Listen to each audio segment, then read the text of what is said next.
Fim de jogo no Nubank Park, Palmeiras acabou de vencer o Vasco por 4-1 e disparou na liderança do Campeonato Brasileiro, deixando o Flamengo para trás com 6 pontos na frente da equipe do Rio de Janeiro.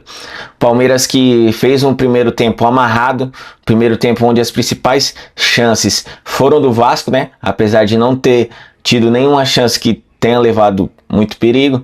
Carlos Miguel participou bem ali no primeiro tempo, mas na virada aí do primeiro para o segundo tempo, o Palmeiras voltou, achou um gol logo cedo, né, com o Flaco Lopes acertando um chutaço no canto direito do Léo Jardim, e aí condicionou bastante o jogo. O gol cedo deu tranquilidade para o Palmeiras, que na sequência já teve ali um lance com o Vitor Roque, onde o jogador Cuesta, né, do Vasco, colocou a mão na bola e sofreu um pênalti, e o Palmeiras teve um pênalti ao seu favor, convertido pelo Vitor Roque, um gol que dá bastante confiança pro Vitor Roque, que não vinha fazendo bons jogos, né, rapaziada.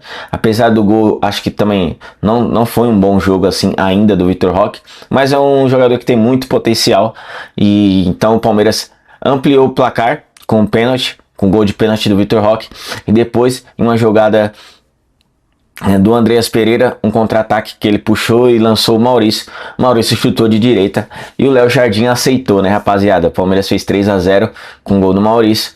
E depois, em mais uma jogada do Andreas, Palmeiras chegou ao quarto gol, com o Flaco Lopes acertando mais um belo chute no canto direito do Léo Jardim, fazendo 4-0 para o Palmeiras. E por fim, o Palmeiras ainda acabou tomando um gol numa jogada de linha de fundo ali do Cuiabano.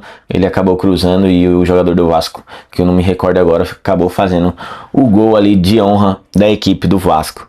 Palmeiras que tem na quarta-feira o confronto da Copa do Brasil contra o Santos e agora vai se preparar para esse jogo. E também esse foi o último jogo do Alan, né, com a camisa do Palmeiras, quando a torcida gritou o nome dele, os jogadores já foram abraçá-lo, então está praticamente concretizada a saída do Alan, e era praticamente irrecusável essa oferta, né, rapaziada?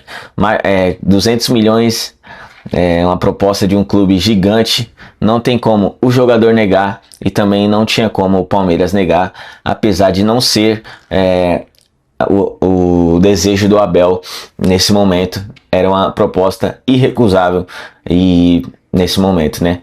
Então agora o Palmeiras se prepara para o jogo contra o Santos. Não sei se o Alan vai participar desse jogo ou se ele já vai ter saído. Provavelmente vai ter saído, né? Depois das reações dele ao início do jogo.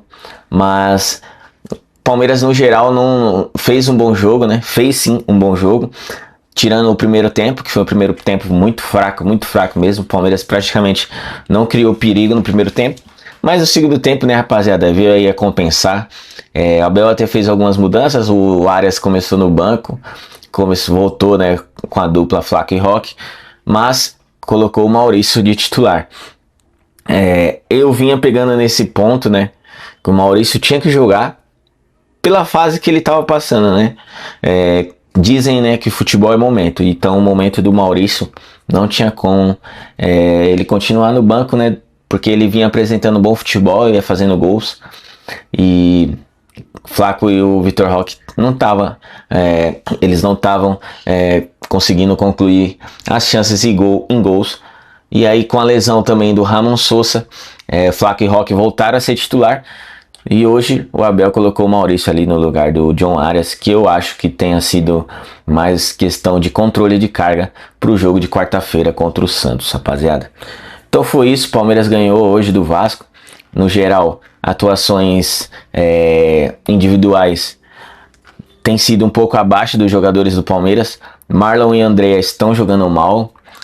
Primeiro tempo os dois não tocaram na bola, não fizeram nada que colocasse o Palmeiras em uma chance mais clara de gol. Muito toquinho de lado, toquinho para trás. Mas eu também creio que, tipo, até em questão do Vasco ter feito um bom primeiro tempo no ponto de vista de marcação e de empenho, dificultou um pouco o jogo do Palmeiras, ainda mais desses dois jogadores que dão São eles que impõem o jogo do Palmeiras, começa com eles, né? Marlon e Andreas. E muita gente está contestando aí o futebol do Marlon, que ele marca fofo e não sei o que, mas eu creio que ele ainda é uma peça muito importante pro Palmeiras no restante dessa temporada, né? E o Flaco, que mantém aí a boa fase após a Copa do Mundo, foram os dois gols dele, né? E eu tô vendo a entrevista aqui dele. Depois eu vou deixar um trechinho aí pra vocês, rapaziada.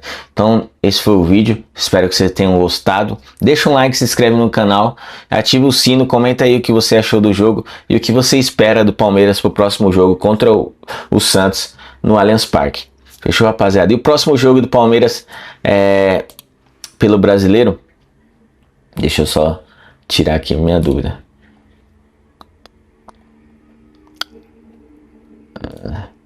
O próximo jogo do Palmeiras é contra o Mirassol, lá no Maião, domingo, 6h30 da noite. Então o Palmeiras, ano passado, perdeu pontos para o Mirassol que foram extremamente importantes, fizeram bastante falta. Aquela derrota para o Mirassol quando estava na reta final do campeonato. Espero que esse ano seja diferente, o Palmeiras venha vencer o Mirassol fora de casa. E o próximo jogo do Flamengo é contra o Botafogo. E possa ser que os caras tropecem e o Palmeiras vier a ganhar do Mirassol, abrir mais 3 pontos. Então, vambora.